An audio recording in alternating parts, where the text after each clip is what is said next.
like I'm gonna spit some real shit for y'all right now. It's like, look, like when you grow up in the trenches, it's like society treats you different, man. Like look at you different. It's like, man, you coming from where we from, man. We were on the come with you.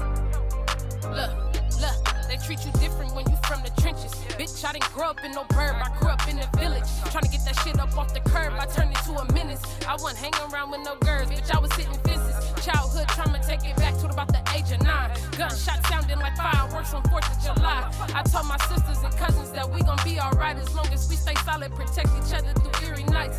Childhood trauma, my mama, she worked a 9 to 5. Still managed to come home and feed us when it was dinner time. Still managed to curve on the visas up in the winter time. So back to school, we was popping like the beginning times. I won't let this childhood trauma try to take me out. It made me who I am today, won't let it stress me out. But babe, I learned from my mistakes. Hey, look, I ain't even gonna fake it. Today is real, man. We're gonna have a real conversation. But before I even address the microphone, I gotta give all honor and praise to God. I'm truly grateful to be alive and well. I'm not dead, not in jail. I got to always give a shout out to my mentor, Bo Taylor. Man, I missed another mentor of mine that passed away, Jim Brown. Harry Belafonte left last month. I'm losing all my mentors. Sister Heron is the one got me on the radio, 2009 AM radio, so I always give a shout out to her. She has Gang Talk Radio, so y'all tune in. I don't know if she's still at it right now, but just want to give a shout out to all the mentors, all the people that made me who I am, so I'm grateful for that. But I'm going to get right to it today.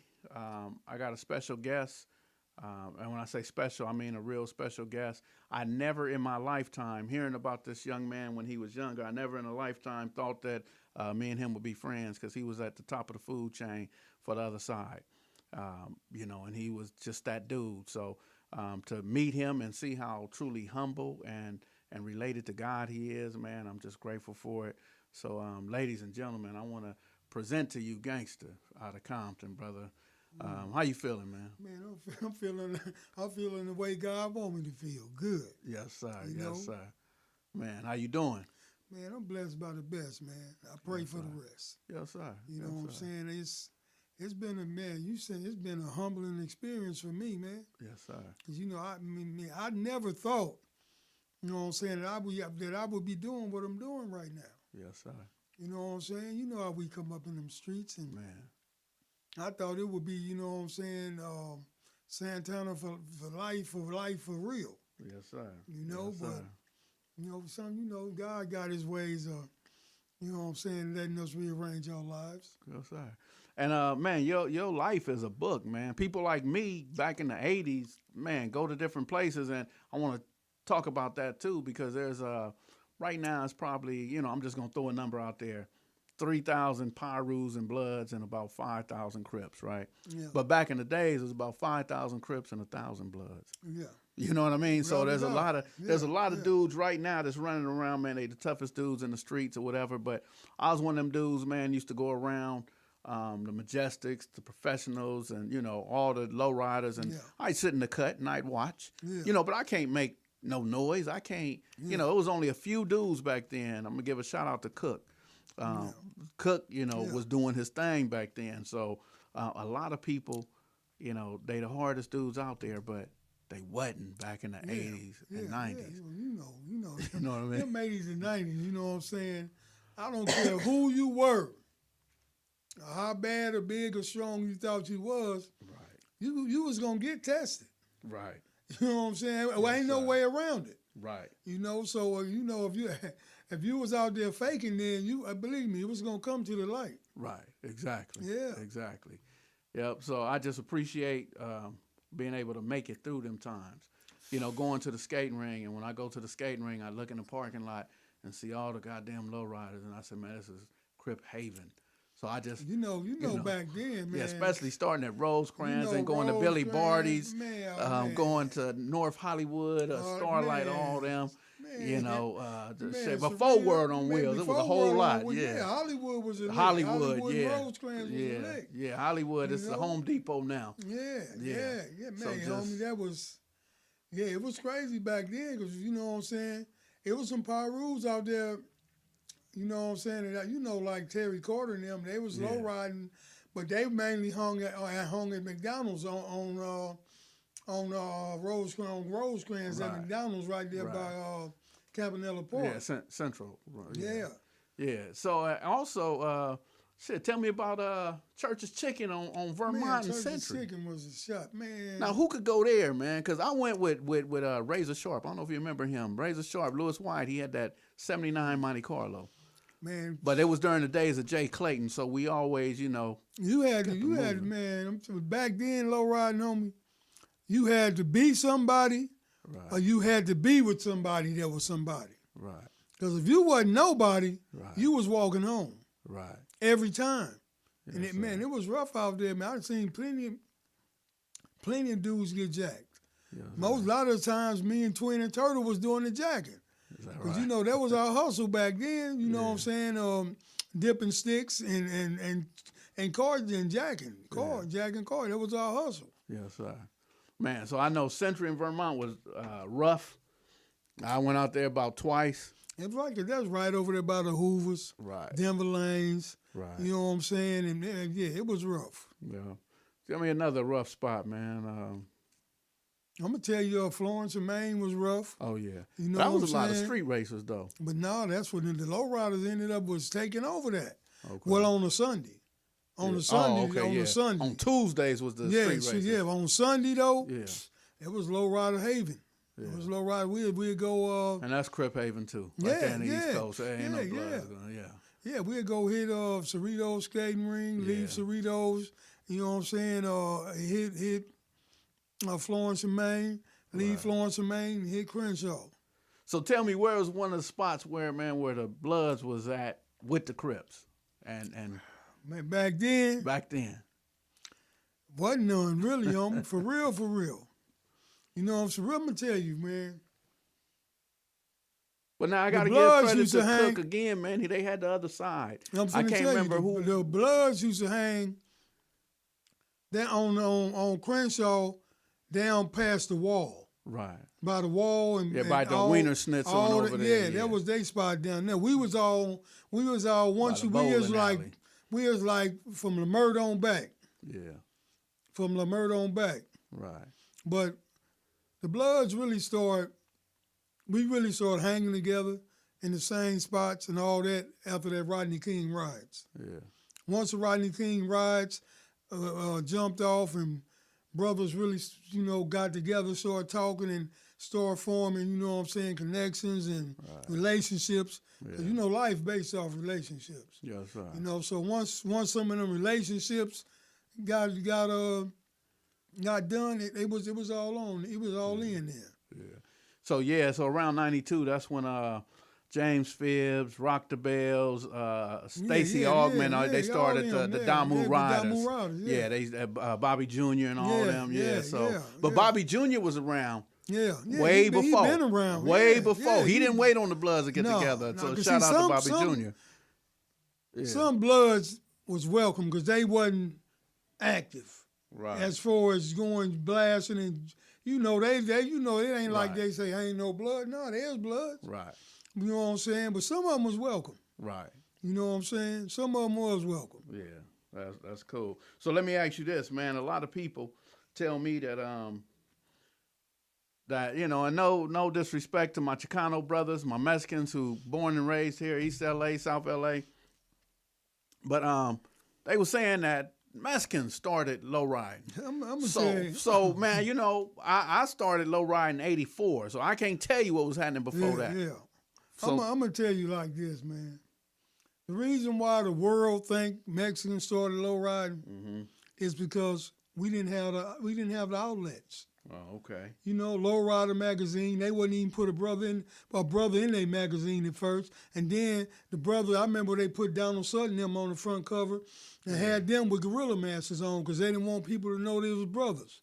It was some racist shit. Donald shit. Sutton had that 57. Yeah, Donald, that's my boy, y'all. He should be coming home. No, he's still alive. Okay. He been locked up so damn long. He been locked. What did he tell me? What he had? Was that a yellow? He had 57? a 57. Yeah. He Donald Sutton been locked up since like 84, 83. Okay. But he supposed to be finna come home. Okay. But back to the low riding thing. Look, man. Mexicans want to, you know what I'm saying? It be the ones that be on that bullshit be mainly the undercover racist motherfuckers. You know what I'm saying? Because zoot suits, we had them first. They got the zoot suits from us. Yeah. And they just made them a little bigger. Right. But that whole dress code came from us. You know what I'm saying? That didn't come from them. Right. You know, and as far as low riding, homie, I put it like this, homie. Can't nobody sit here and say who started it. You know what I'm saying? I know that brothers, because I got homies that got shit, daddies and granddaddies got old pictures of their cars low. Right. Okay, but now are we talking about just cutting the coil? Or are we talking about hydraulics? We talking about just low riding the car low, period. Right. You know what I'm saying? Nobody don't know who started. Because if they did, one of them would have came up and said, look, this how it started. We started it. This how we learned how to cut the coil. This how we put it. They just saying that because the ones that saying it don't know shit, man. They just saying it because they had all the outlets to put out to the world to just show Mexicans low ride. Right. Now when Young Hog, you know, Cali Swinging, you know what I'm saying, when they came in effect, showing them, putting them videos out and putting them all across the world, and then when I did that Sunday Driver Lowrider documentary, that showed everybody that, homie, that we the shit. Right. We been the shit. So let me ask you this, Majestics, right? And then one more other thing, homie. Yeah. See, these youngsters don't know no better. They see a car that's got flakes on it and all. Oh, he's doing his like Mexican. Man, brothers been doing flake cars forever, man. Remember I called you and my people were saying that we on our way to Sacramento, seen a dude with flakes. They said, oh, that's a Mexican car. And I got up close and I said, nah. I said, man, he got flakes in it. I said, man, everybody had flakes back in the 80s. Man, before the 80s. I just know about the 80s. Yeah, the right. 70s, 60s, Right. man. Brothers been flaking cars, man. Yeah. But you know, these youngsters, though, they just see it, oh, that's like a Mexican. Man, come on, man. Right. You know, learn your history before you jump out in the street. Hey, you know what? I got a picture of one of your cars with the flakes in it. Hold on a second. You see that one right there? That one right there, my Rag 67. Oh, that was Gangster's Paradise. Gangster's Paradise. One of the cleanest Rag 67s So that's ever. before Coolio and LV sang the Gangster's Paradise song? Oh, I've been in Gangster's Paradise. All right. I got a couple others of it too. Yeah, there you go right I'm there. I'm dipping on there, baby. What year is that about? Huh? Now that's 2000. Okay. That's 2000 right there. Okay. Yeah, that was my baby, man. That's one of the cleanest cars, man. People they just don't know how clean that car is if you saw it in person, man, because I dedicated that whole car to my neighborhood, homie. Mm-hmm. On the trunk, I got a mural of Crips Don't Die. Crips coming up out the graveyard, coming up out the ground from their graves, and I got my homie twin on the cross. You know what I'm saying? And then when you open the hood up, I got all different homies that's been passed. They pictures with rest in peace. Oh man, that car was dedicated to my homies. That probably cost thousands on thousands of dollars, bro. Yeah, but see, really it didn't cost a lot for me. Who because I had my own crew. Who was your painter? Doc, man. Is it anybody else? That was a dude named Russell. Russell did the murals. Okay, yeah. See, Russell, the mural man. Yeah, Russell was the dude doing the murals. Yeah, man, I know he rest in peace. Yeah, rest in peace, Russ. Yeah, man, Russell miss you, was man. that dude. Yeah. Yeah, Russell the one did the murals. He did the trunk, everything. Okay. You see, Russell used to work for Lil Willie. I ain't even know that. Lil Willie rest in peace. Yeah, Lil Willie used to paint all my cars in the 80s. Yeah. See, people don't know about Lil Willie, man. Man, you know, Lil Willie was cool as hell. But see, back then, I didn't really know and understand the dynamics of the neighborhoods. Yeah. You know, I'm from the West Side. Yeah. So Chris Young and Sean out of Compton used to clown me and laugh and say, man, you ain't got shit, this and that. And they told me the places to go. Yeah. And then Chris would call me later and say, Skipp, don't go over there.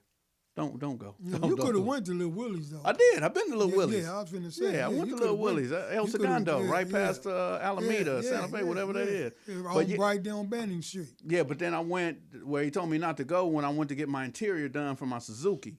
And I went to on what is that, California, and like coming off 103rd, I'm going to pass and go through Linwood. Yeah. Around Lalo. the curve. Lalo. You went to Lalo. Right, I went to Lalo. Yeah, he wrapped it, put all that.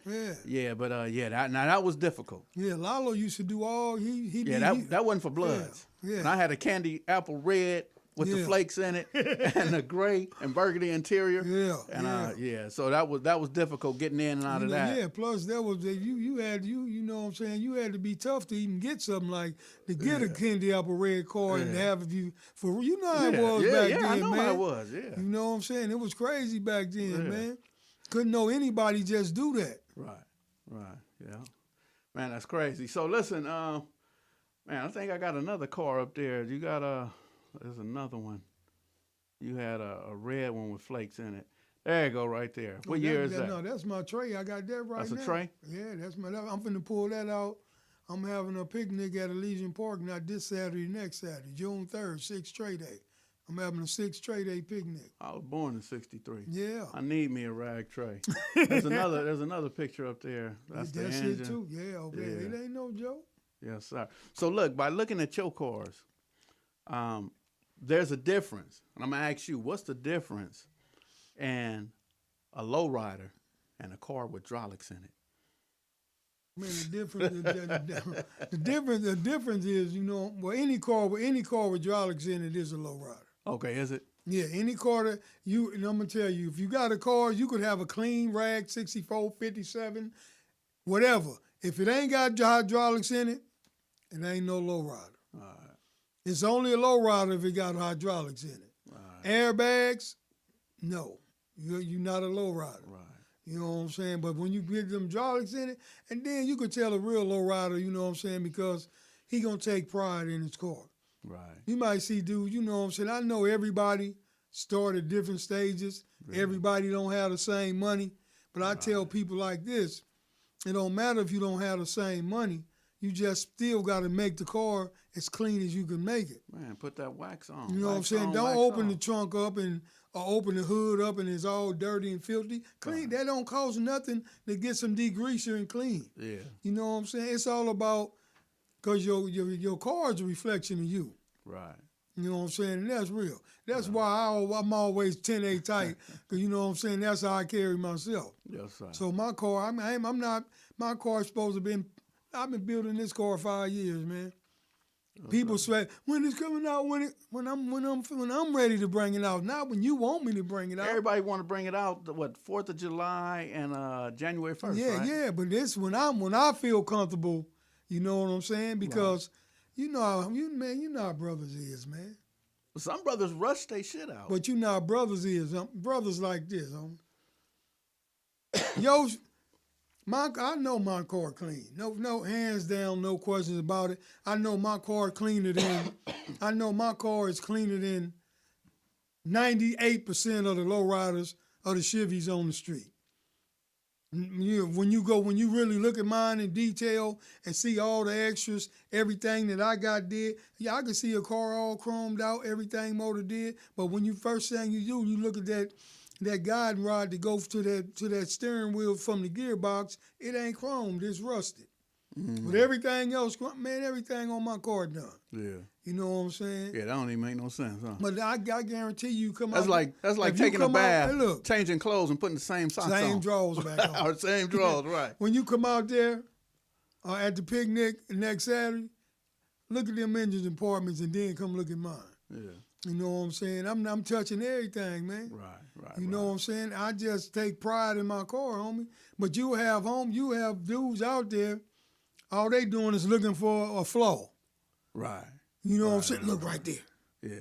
But then, the same dude that's saying look like right there. His oil ring busted. Yeah, no. He can't even pull on the side of me. Right. His car ain't even enough to even be in my area. Right. So why is you worrying about what flaw I got when you got 5,000 flaws? Right. But that's how brothers are, though. So I had a talk with white boy Eric, may he rest in peace. Man, that's my man. Talk to that dude for a long time. Go ahead. White boy Eric, man, that's the first one I seen with that mural on the trunk. He had a rag 4, man, back in the day. Yeah. I seen that thing. We up at Rose Grand Skating Ring, man. First time I seen it, man. And that 4 was so clean, man. That's what made me start putting murals on my car. Right. I seen that mural on this, man. That's one of my mentors, man. Yeah. He's a mentor of mine too, man.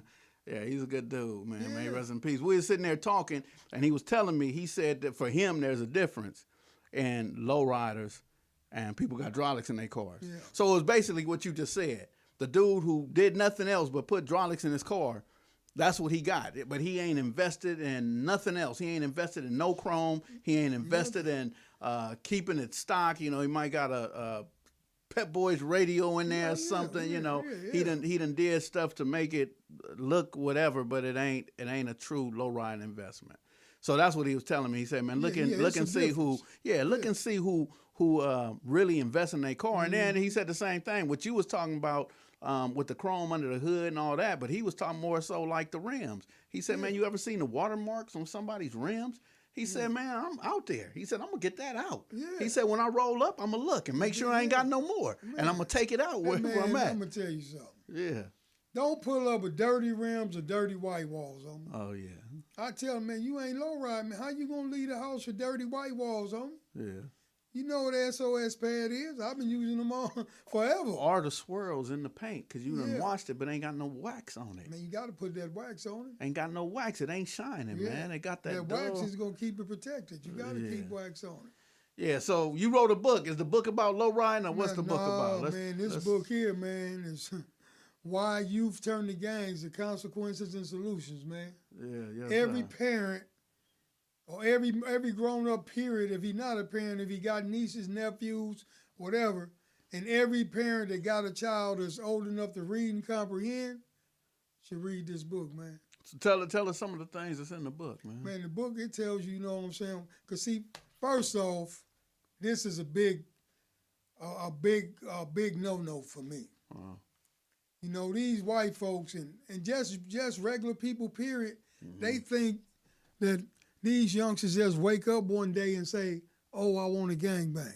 Right. Oh, I want to go out here and be destructive, kill people, shoot people. Right. But they don't know, homie, you know what I'm saying, that these youths have been through so much, man. Right. That a lot of them, they got so much trauma, homie.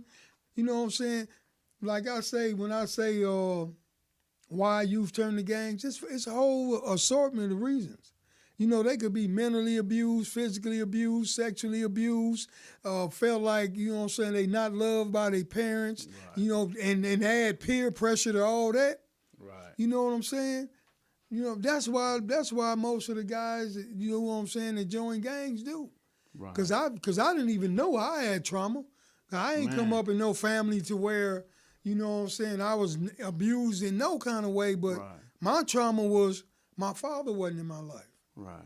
See, I used to play baseball, football, all that. When I was like 11, like 10, I stopped when I was like 11.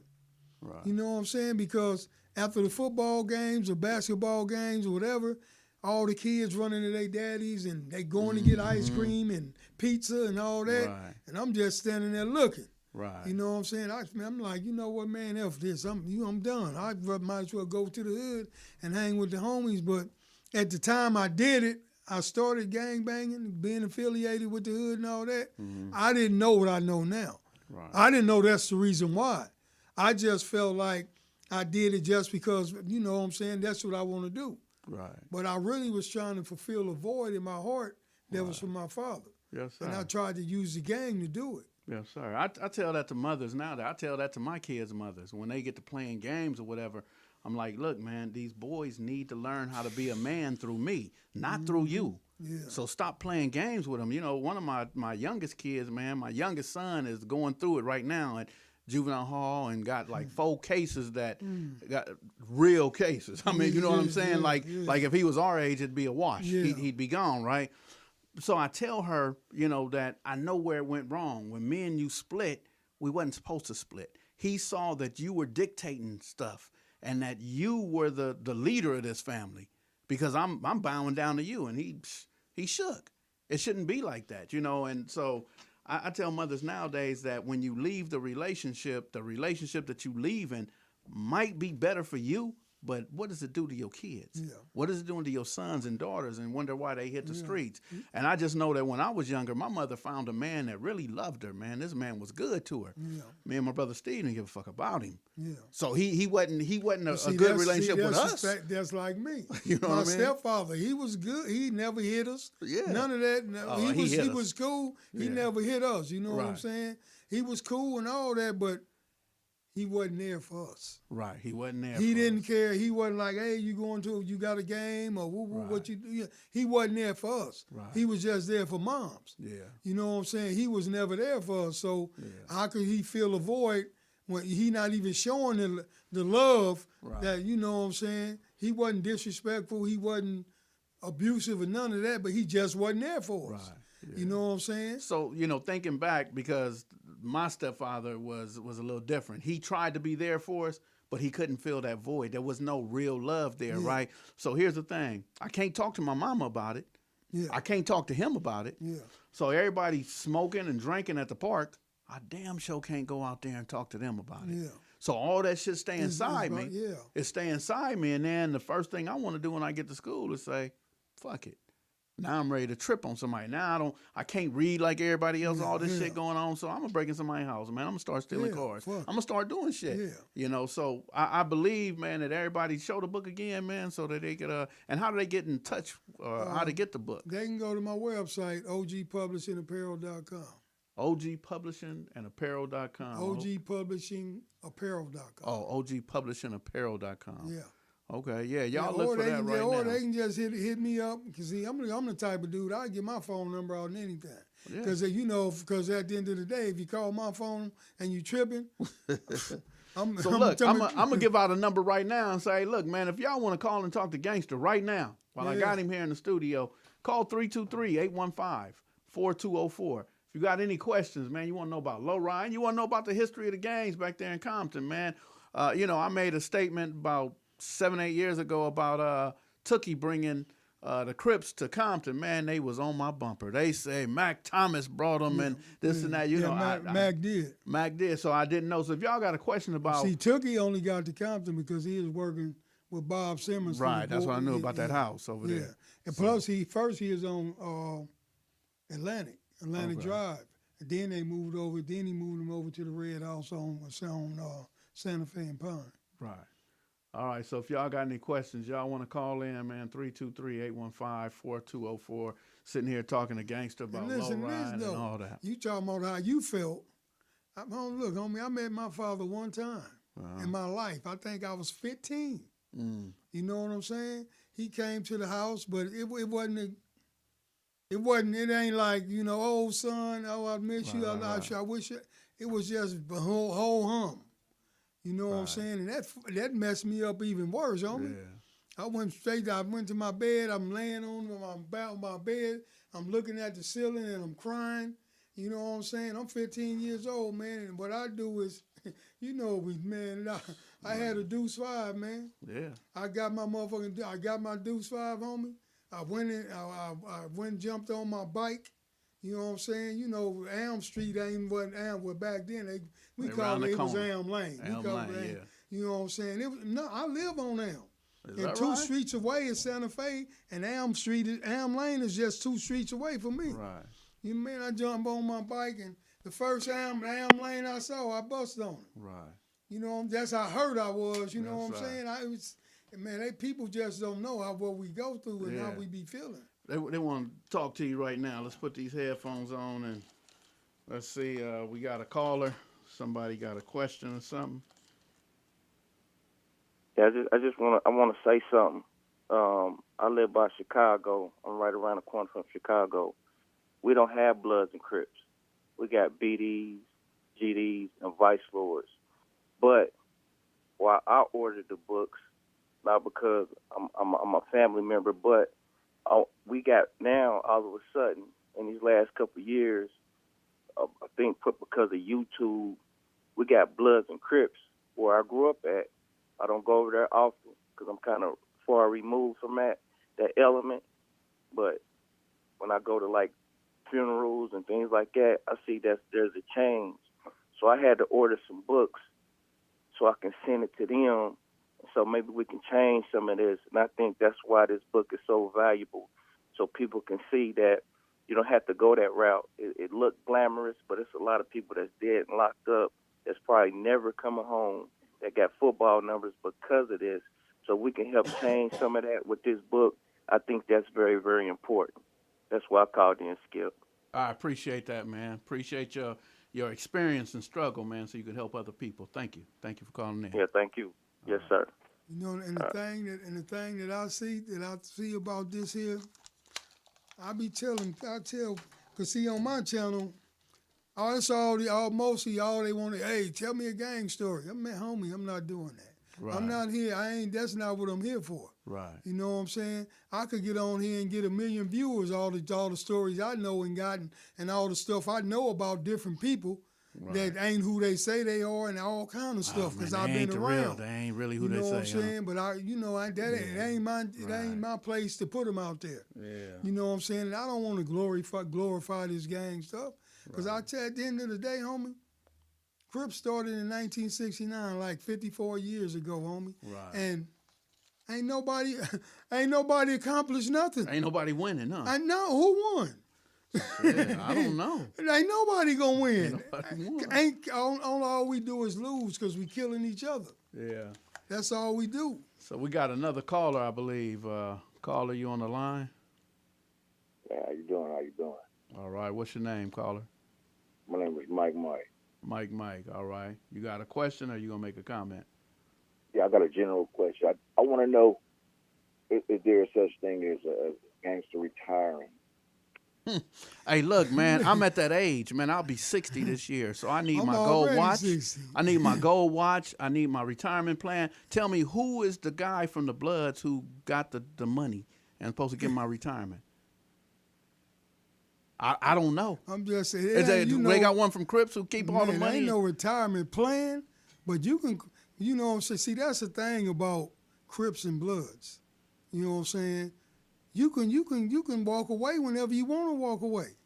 You know what I'm saying? If that's what you want to do. I walked away. Yeah. I love my neighborhood. I love my homies. I'm going to be a Santana Block Crip for life, but I'm not with the violence and I'm not with the BS. Right. You know what I'm saying? Whatever they got going on, I'm not never getting involved in none of that. Right. You know what I'm saying? You can walk away whenever you want to with Bloods and Crips. When y'all walk out the door, do you still have that fear that somebody going to work you, even if you is 60? At the end of the day, you always got to watch your back, homie.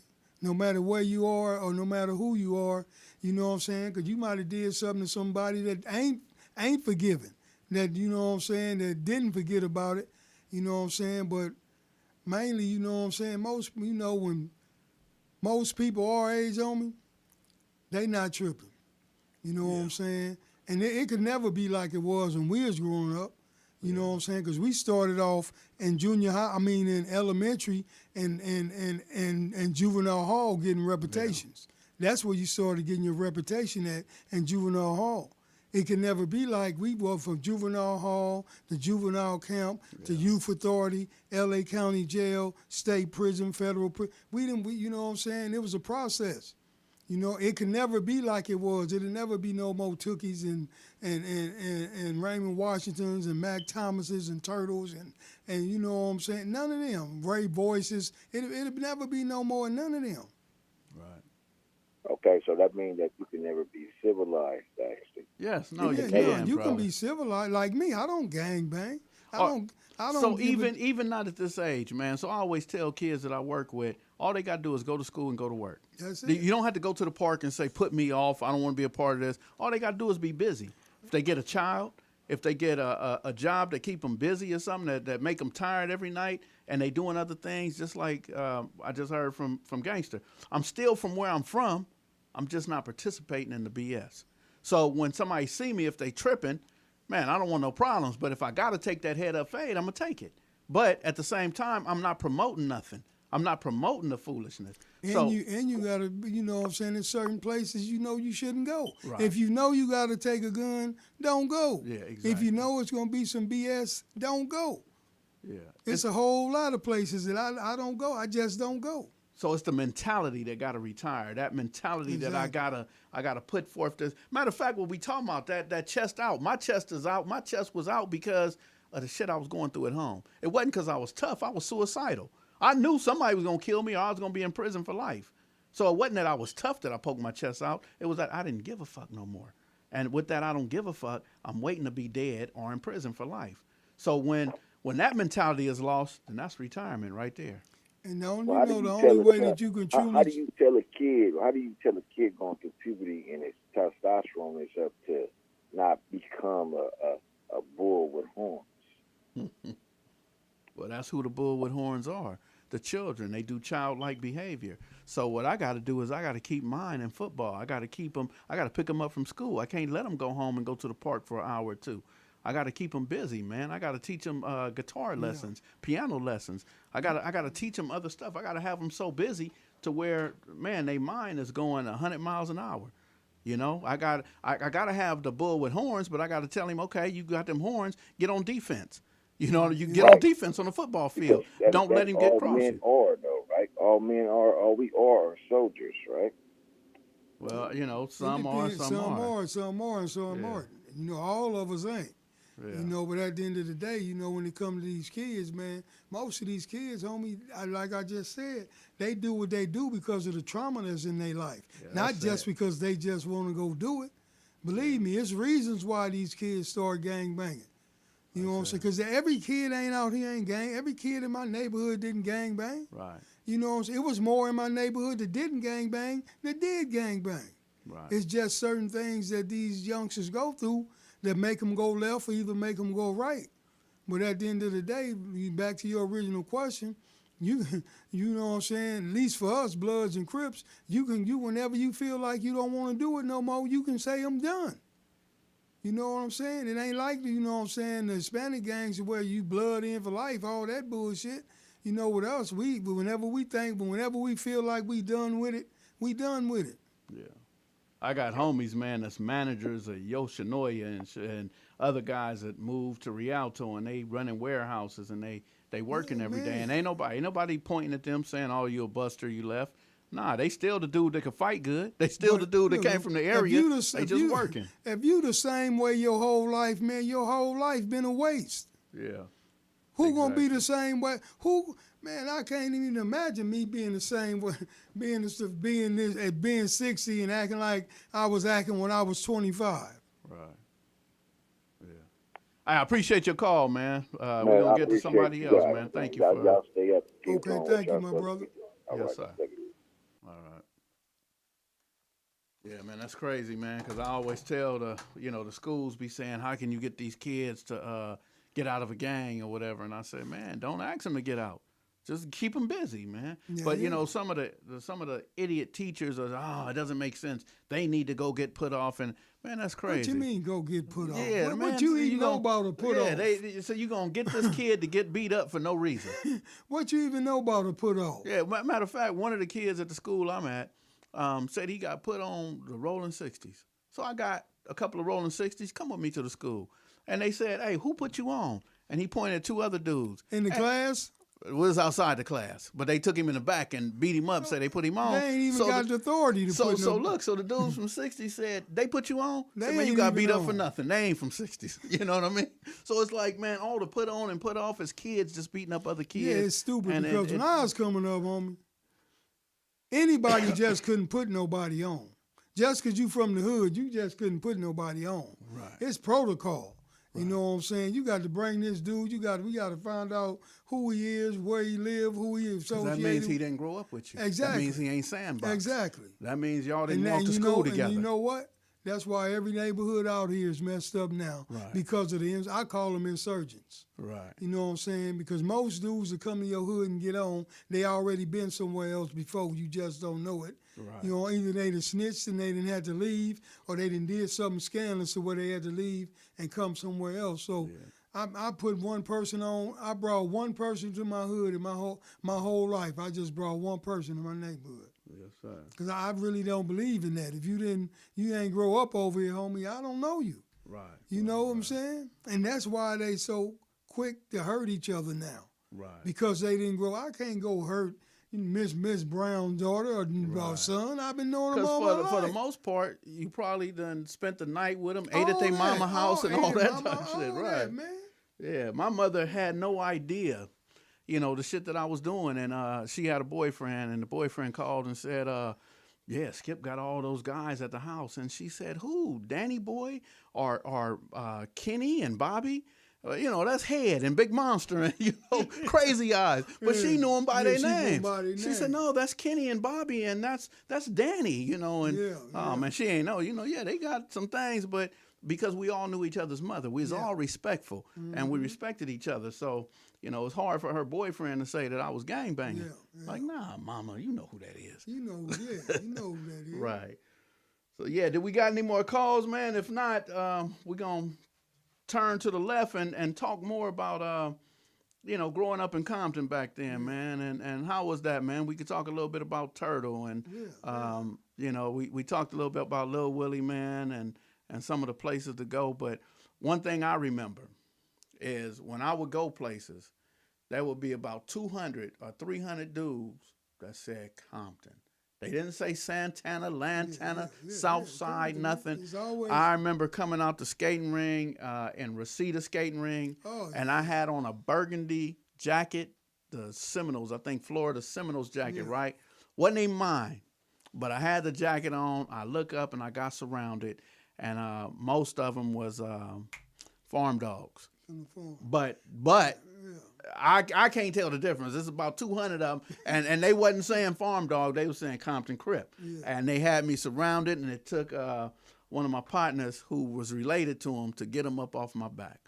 Because it's always been Compton first. So y'all would actually get together 200, 300 and just go? Yeah, it's always been Compton first. You know, when I used to get mad before I even say Santana, first thing come out of my mouth is Compton. Right. You know what I'm saying? It's always, I don't know, it's just something about Compton, homie, that, you know what I'm saying, that love that we got for the city. Yes, you sir. know what I'm saying? That's why I'm a mother. Everybody was inclusive, though.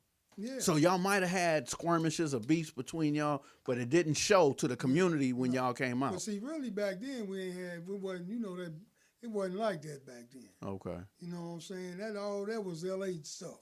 Okay. You know what I'm saying? We used to pride ourselves because we ain't like LA killing each other. Exactly. But look now, you know what I'm saying? Just as bad now. It's bad now. All right, so we got another caller, if I ain't mistaken. Caller, what's your name, and you got a question or a comment? I got a question. I got a question for you, Skipp. Okay. My question is, if America got invaded by Russia and China, if they teamed up, you think the black people gonna ride in America? You think the black gangs gonna stick together and ride? You know what? Got no choice. Yeah, see, you know, sometimes common sense will not make us come together. Yeah. But the conditions that you just described would make us come together. Yeah, like how they doing Ukraine try to tear this motherfucker up. You think black people gonna you don't think they're gonna take a knee like they doing the national anthem, do you? I just you think they're gonna band together? You think they're gonna have to, man. They're gonna have to. That's what I'm saying. Common sense should make us come together, but it doesn't. But when you put those conditions in South LA, Compton, Inglewood, Watts, trust and believe those are the same conditions that's on the level 4 prison yard. Man, at the end of the day, man, that's just like they all enemies, homie. Right. No matter what. It's that's China and Russia, that they America's they our enemies. At the end of the day, yeah, we gonna kill them if they come over here. What we gonna do? Let them kill us and what we be under communism? Right. No, yeah, we gonna kill them. Right. Yeah, that's a no-brainer. Yeah, that's a no-brainer, man. Just think about this, man. Think about L.A. County Jail. Think about every prison yard. There are situations that come up where we got to band together. And I could tell you from 2004, I did a violation, and the people who cut my hair was the homie KT from Harlem Crips, and that's supposed to be my natural enemy. My pinochle partner, Lil Headache from Harlem Crips. You know, he put me on the phone with all my people. So, yeah, we could argue and fight on the streets, but when we get in certain situations and somebody say, "Oh, them dudes from Harlem over there," I need to say, "Where? Who?" Because I probably grew up with them. I know them. Yeah. If I don't know them, I know their older brother or something. So we have to band together, just like Long Beach. Them dudes killing each other. However, when they get to jail, trust and believe this is Long Beach. This is Long Beach, no question. And they know each other, and you ain't about to jump on one of them without jumping on the whole city. Same thing in Pasadena, man. They doing the same thing, man. They say this is Dena. That could be Altadena or Pasadena. But when they get to the prison, who from Dena? So it ain't no set tripping. And that's just how I go, man. So appreciate the question, though, brother. All right, man. Y'all have a good night. Yes, sir. Yeah, because things have changed. Yes, indeed. You know what I'm saying? But yeah, that question there, that's a no-brainer. We don't let the Russians and the Chinese come over here and kill us. Right. Because they don't care about me. Listen, man. Right. I tell people all the time, homie. Don't nobody give a damn about us, homie. Right. Don't nobody give a damn about us. Right. We got to care about ourselves, homie. Yes, sir. You know, we going to get to it. I'm going to tell y'all what this G-Riders is all about, because it's a G-Riders movement I got. All you right. know what I'm saying? We gonna get Hey, it. so where can people get merchandise like that, man? That's I'm gonna tell you what that is, though. That's a pretty Crip Blue. You know that, right? Yeah, it's a Crip Blue. That's that so Dodger a lot of people gonna want to get that, man. I got burgundy and red too. Oh, I is don't that right? discriminate. Yeah, Okay. burgundy, hedge, red. I got everything. How can people get that, man? They can go to the same website, ogpublishingapparel.com. They got my books, my apparel, everything. OGpublishingapparel.com. ogpublishingapparel.com. Yeah, I'm gonna order me Yeah. Should I order a red or no, I'm gonna order a black one, man. You know, I got black, blue, gray, red, burgundy. I'm gonna order a gray one. Yeah, I got a gray. I got that gray too. All right, yeah. Because if I start wearing all that red and burgundy, people gonna say I'm tripping. See, this what I want to talk about for real. Yeah, go ahead. Before we get to everything else on me, is man, don't nobody like us, homie. Right. The Russians, the French, the British. Man, look, man, these white folks, homie. This is my opinion, not his. No, that's history though. What you just said, the British, the French, the Spaniards. Yeah. Look, they did all the colonizing. But see, that's what I'm going to say right here, man. These people ain't did nothing. They ain't invented nothing. Everything they got, they stole or they took. You know what I'm saying? They talking about Socrates, whatever his name. Everything, the Greeks, everything they got, they stole from Africa, man. Right. Mount Rushmore, they stole that from Africa. The tower in Washington, the Eiffel Tower, that's what it is? Oh, no, the Twin Towers? No, Washington, D.C. Yeah. Whatever tower that is. Yeah. Everything they got, man, you can go look through the history. Everything, they done stole everything, homie. You know what I'm saying? The medical sign, all that, everything came from Africa, man. All that gold and diamonds and statues and paintings, all that stuff that they got over there and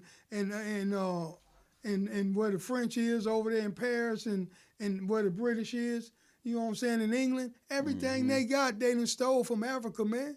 Right. These white folks ain't invented nothing. If they couldn't buy it or they took it or stole it, they ain't did. Everybody hate us, homie, because they know we them people, man. Right. For real. For yes, all you brothers and sisters out there that don't know, man, we the chosen ones, man. We them people, man. He didn't take us up out of Egypt for nothing, send us over here to slavery. Man, look, man, I truly believe, homie. Well, I know for a fact, you know what I'm saying, that the civil rights movement, homie, it ain't over. Right. They only came they brought it to where we didn't have to worry about marching. We didn't have to worry about getting bit by dogs. We didn't have to worry about getting killed, hung, or thrown in jail. They made it to where that was out the window. Getting shot by water hoses. Homie, all we got to do right now, homie, is come together. Right. As one. And that's what this G-Riders movement is about, man. This G stand for God. God's riders, man. You know what I'm saying? We riding for God, man. You know what I'm saying? Because I feel, homie, that it's really up to us, homie, to hold this thing down when God come back. We supposed to be back on top when he get back. You know what I'm saying? And we got to do something about it. They say in the Bible, the first will be last and last will be first. I'm telling you, we got to, man. How do we turn that around? Because one of the things that the other caller just said is, me and you can agree to that. We done been through shit. Yeah. You done been through a lot more time. You did more time than me, but we done been through shit. So now we can agree to it. But how do we get the youngsters? How do we get the 15-year-olds? Because remember what age you were. But at the end of the day, I didn't have nobody we didn't have nobody tell us that's wrong because everybody was doing it. Right. We ain't had no mentors to step up and be like, Skipp, no. No. You know what I'm saying? I know in my neighborhood, homie, the youngsters, they respect us. Right. And we respect them, as we should. Right. There's nothing but love. You not finna be, I don't care if I'm not banging no more, I'm not on the front line or nothing. I'm not tolerating no disrespect. So then how can we get, I'm just going to say your neighborhood, how can we get them to sit down with the dudes a little south of y'all? Homie, we've been trying to sit down with them dudes a little south and a little west or southwest of us for the last 5 years. They won't come to the table, homie. Right. We've been willing to come to the table because in my neighborhood, homie, it's what the older homies say. Right. You know what I'm saying? The little homies is gonna fall in line. Right. They ain't got no choice. We built that. You know, it ain't no disrespect or nothing like that. They just respect our opinion. Right. You know what I'm saying? But we been, homie, we didn't try to bring them dudes to the table so much, homie. I don't know why they won't come to the table. I don't know if they scared. They think it's gonna be okay. Well, let's go head up. It ain't none of that. We've been trying to bring them to the table actually for like 8 years, homie. Right. We always ready to sit down. We always ready. Okay. We ain't got a problem. Because you know that's what I do, right? Yeah. I go get in other people's business. Now, the word of the street is, mind your own, you live long. But I get in other people's business. I go over there and say, man, what can I do, man? How can I help? You know, how can I, so I don't know a lot of them. Other hoods ain't like our hood, homie. Right. Other hoods, they big homies can't tell them this is how it's going to be. Right. You know what I'm saying? See, that's the problem. So, but here's one of the things that I learned, man. I went into Hoover Hood. Didn't know none of them. I just knew the one boy, and I bought some pizza and chicken and put it on the top of my car, and he had all the killers come outside. And I said, man, y'all eat this, man. I just want to ask y'all one question. Why do y'all cross Vermont and shoot at them boys over there? And they said, oh, we going to keep shooting. They was eating the pizza chicken. Oh, we going to kill them all, Skipp. We want this one and that one. And they sat there for an hour and a half and was telling me the reasons why they was going to continue shooting. But what I realized is for an hour and a half, I brought peace. Yeah. They was talking. At least they were talking. And they ain't even know me. Well, see, I'm going to tell you this, though, homie. Oh, you know. All these dudes don't like the way they living.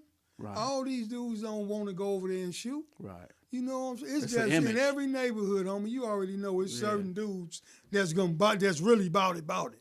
Yeah. You know what I'm saying? I say if you got 150 homies, I'm going to say probably 10 tops is about it. Right. You know what I'm saying? The rest of them, they just going along for the ride. Right. You know what I'm saying? But like I say, homie, we ready to talk, sit down.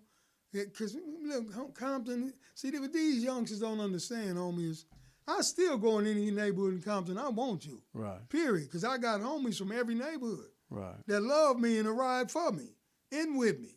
You know what I'm saying? But I grew up with these dudes, man. Right. You know what I'm saying? I love some of them more than my own homies. Right. You know what I'm saying? They know they not with it and I'm not with it. It's just that some dudes, some of these neighborhoods, they just don't got no control over these youngsters, homie. And that's just the truth. Because if they did, we could have peace like that. Right. You know, because I told my homies, you know, they always willing to sit down, homie. You know what I'm saying? So a lot of times people say, oh, we got to get them jobs, we got to get them this. And, you know, that's what I do, too. I get people careers. Man, these dudes don't want jobs, man. That's just all fake. Yeah, I was gonna say that. Yeah, so for everybody who say, oh, they need jobs, you got to offer them something, man. I've been doing that since 2005. No, 2008. I met Big John. He's an electrician. I'm getting them in construction careers, maybe about 4,000 of them.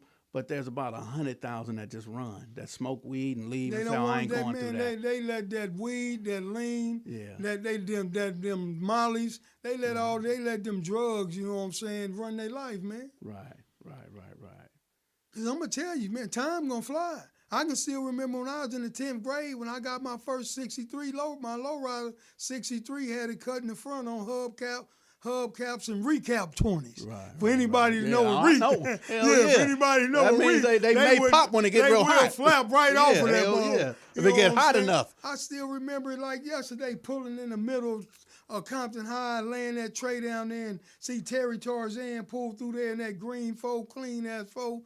Man, and time just flew by, homie. Right. Before we know it, man, I'm telling y'all youngsters, time is going to fly, man. Yeah. That's why I be telling all the youngsters that I deal with right now, homie. Yeah. Get your education.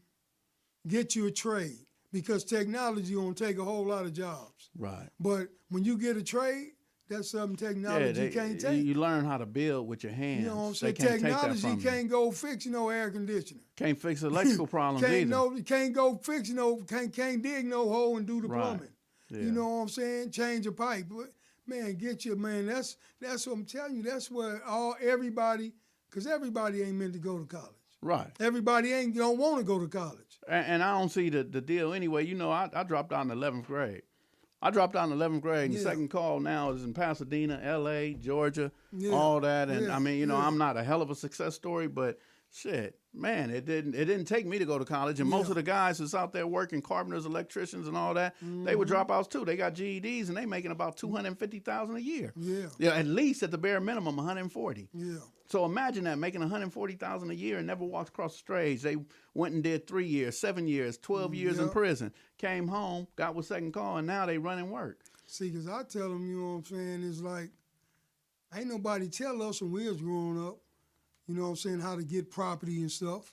You know what I'm saying, and man, get your own property. You start right now, by the time you 40, you got homes that's paid for. Yeah. You know what I'm saying? So they can't trick you into that old what they call that bag mortgage shit they got. Oh yeah, that reversible mortgage. Yeah, reversible. Where they trick you into that. Oh yeah. You know what I'm saying? Yeah. So we're gonna take our last caller real quick. Let's see who this is, and hope you got something powerful. Come on, hit us with it. I want to give just a brief part of my testimony. I got hurt in 2000, and been searching for a big brother.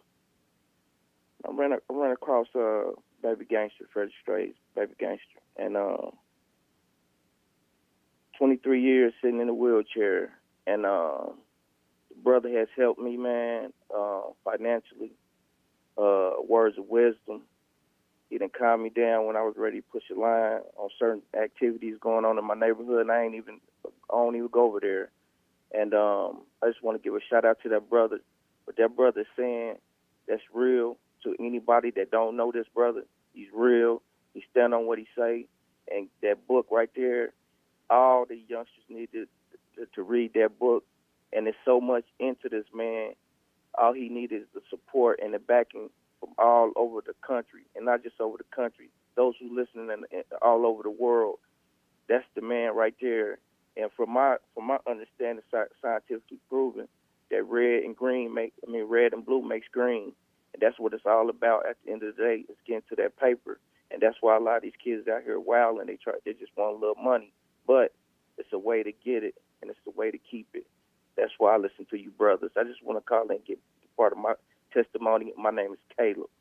Yes, sir, man. I appreciate that. Caleb, what's up with your boy? What's up, big brother? That's my brother from another mother, all the way from Indianapolis. Right. Yeah, that right. part. Man, somebody had mentioned your name before you even said it. Michelle said, "Shout out to Caleb."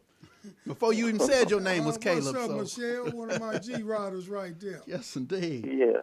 Yeah, for sure though. I just wanted to, before y'all end the phone call, I wanted to let people know that this ain't no time wasting. This is serious, and time is valuable. So we need to push that line right there that y'all got going on. And it's good to see two black strong men and leaders that I watch on a daily and listen to on a daily that come together like this and let people know what it is. Because what I'm watching is what it is, and this is history that I'm watching. Y'all two brothers sitting down talking about that book, God's Riders, and whatever else good. That's within y'all. Appreciate y'all brothers, man. Much love. Appreciate you, brother. Stay up, young Caleb. Yes, sir. Okay, big brother. Okay, big brothers. Yes, sir. All right, man. So we got to make sure everybody know how to get in touch with you, man. They hit my line, 909-648-7059. Y'all hear that? 909-648-7059. Hit me anytime. And hit me with the website again. OGPublishingApparel.com. OGPublishingApparel.com. Yes, indeed. So y'all have to order some merchandise, man, and we got to support. I was in Atlanta about maybe 10 years ago, and they introduced me to this thing called Cash Mob. So a Cash Mob is when everybody get about 10 people, and they all meet up together, and now it's about 50 or 60 of them, and they go together to a black-owned business, and everybody spend $20. That's lovely. You see that? Yeah, that's and then lovely. the next week, They gonna meet up again. They going to another black-owned this business. See, the thing Call is, it a cash though, mob. that's love. That's love. You know what I'm saying? But you know how many people I know. Right. And you know how many people that know me or think they know me. Right. You know what I'm saying? I got this, look, man, this is one of my most important books. As a matter of fact, this is my most important book. But I got 4 more other books out. Okay. This is my 5th book out right here, man. Yes, sir. And everybody I know should buy a book, man. Right. You know what I'm saying? But they see you, oh, homie, come in. And then most of them gonna want a free book. They ain't never went to Barnes and Nobles and Ain't asked got for a free nothing book. No, they haven't. They ain't never. How much are the books, man? The book's 20, but this one is 15 plus shipping and handling. Okay, look, I'm gonna give them $15 right here so y'all can see this, man. I don't want nothing for free. I want to buy that book. Let me see if I got $15. I think I do. Matter of fact, I got a $20 bill. So I want the book. Y'all see that? Yeah, matter of fact, I need to sign this book. Yeah. Yes, Before indeed. I leave, I need to sign it. So what you want to leave the people with, man? What you want to tell the people, your last parting words, me, man? I don't even want to part. Yes, indeed. We can talk forever, man. I ain't even ready to go. You just got me started. All right, well, come on, till LeBron start know giving what us I'm the saying? finger. When he give us the finger, we got to go. But come on, what you want to tell the people then? I just want to tell the people, man, that life is what you make it. You know what I'm saying? Everybody thinks a lot of stuff supposed to fall out the sky. Or the people like, why my life like this? You know what I'm saying? Every man and every woman is responsible for their own life, man. You can't put your life in nobody else's hands. Sure, we gonna get help along the way, you know what I'm saying, from different people, but our life is our life, man. So if you want your life to be better, you gotta get up off your ass and you gotta do what you gotta do, man.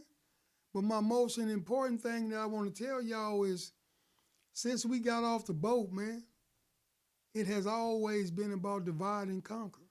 Mm-hmm. That's why these white folks, they ain't tripping. They don't care how smart Skipp is or me or how much what we say. No matter what, if we saying something that's totally true and can totally hurt them, they ain't tripping because they know that we can't do nothing separated. Right. You know what I'm saying? What if, you know what I'm saying? What if I was, instead of all y'all that want to run to the YouTube every day to listen to some old ass, fake ass war stories that don't really mean nothing in the scheme of life, you ain't gonna get nothing from it but a little entertainment for 30 or 40 minutes. Why y'all want to be on Skipp channel or on my channel where we trying to do something positive? Right. Where we trying to help these kids, where we trying to bring our people back together? Because like I said, man, what Martin Luther King and Medgar Evers and Malcolm X and all them did, man, was fantastic. But we got to pick the torch. We got to take the baton. Right. We got to take the baton, man. We don't even need all these white people, homie. All we need is each other. Is each other, homie. Yes, sir. If we come together as one, homie, we spend more money than anybody in the world. Right. You know, us in America. We spend billions and trillions, man, every year, man. Don't nobody spend like us. You know what I'm saying? But we won't spend with each other. And you know, you just said about Malcolm, Martin, and all the others. Well, we got people right now who making 200 and something millions of dollars. All they have to do is just quit the NFL because of the way they did Colin Kaepernick. Quit the NFL and create a Negro League. Quit the NBA and create a Negro League.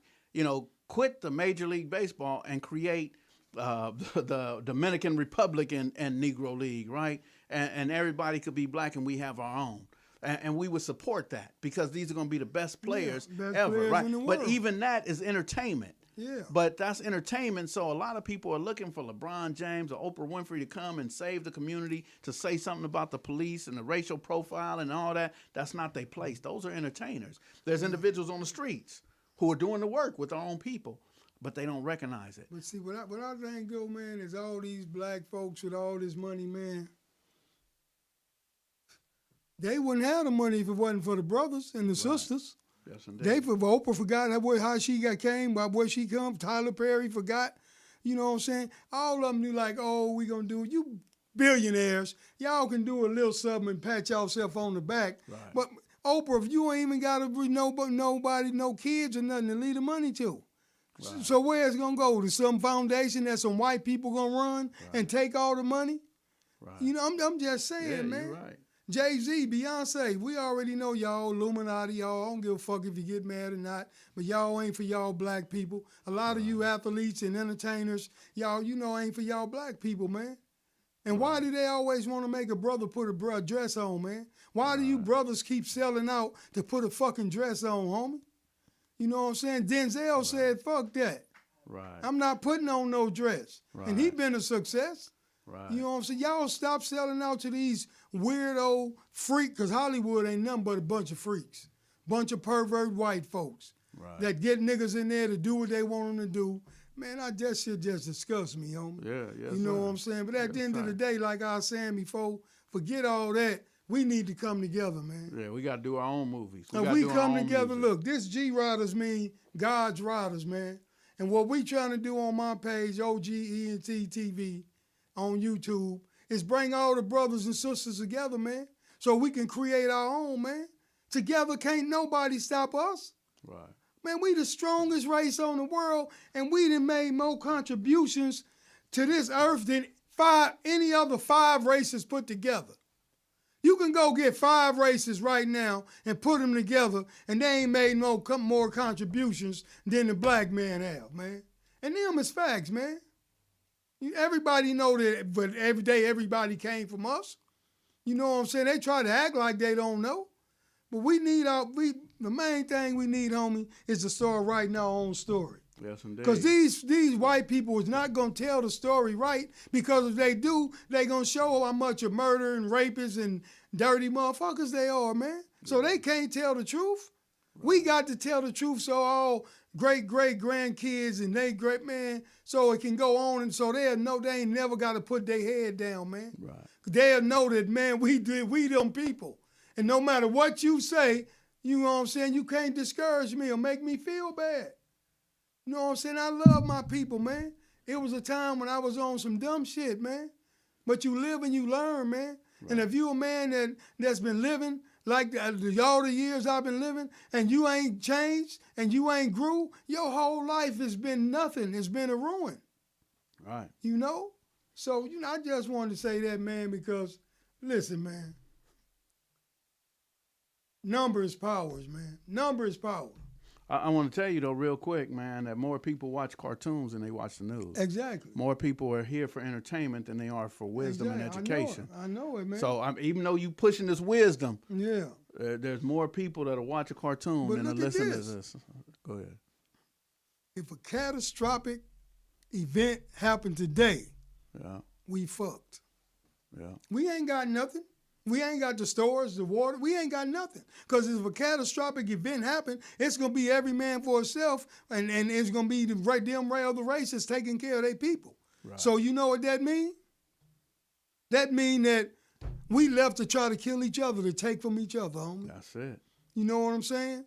I tell people on my channel all the time, every time you go to the store, get an extra bag of rice, get an extra bag of beans, get an extra case of top ramen. Get you a case of water, extra case of water. You ain't got to just go buy it all at once. But every time you go to the store, please, people, buy some extra. Man, we don't know what.